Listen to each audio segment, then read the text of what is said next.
Nishapitia kazi nyingi, nimeshapiga picha, alikuwa kuna sehemu kuna studio ya kupiga picha so passport size. Kwa mwanangu Makibidini pale. Nishauza mitumba. Mimi mpaka dakika mwisho nakaribia kutoka, mimi nilikuwa nauza nguo mitumba sio. Nenda nanunua mzigo wa jumla tunaweka dukani Magomeni karibu na Sharobaro studio. Kwa mimi nimepitia shughuli nyingi sana ngumu, hata siso nimeshaokota. Siso ni nini? Kuna vyuma fani hivyo ambao tunakuta vyuma chakavu sio. Waya nini? Kwa hiyo ukienda unapima unauza.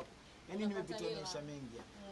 Ndio maana nakuwa kila siku nikikaa nafikiria vitu vipya na nini. Mtu anaweza kana Diamond Bisho, Brazameni, unaona?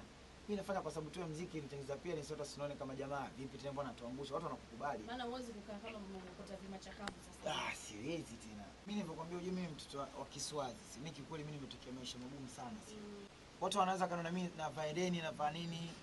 Ni kwa sababu kutengeneza mazingira kwa sababu mimi ndio nishakuwa kioo cha jamii wasanii watu wanatuona nchi za tofauti. Wakikuona ukorafu huwezi kuitambulisha nchi yako lazima ujitengeneze. Na kuna tengeneza wakati mwingine na act hata vitu vingine ambavyo sitakiwi nivae na vaa ili madi basi nisije kuonekana Diamond ni msanii mbona mchafu. Ninaweza kusema ndio maana kitu kingine ambacho kinanifikisha mbali sana napata menya tofauti kwa sababu appearance yangu inakuwa inanibeba sana.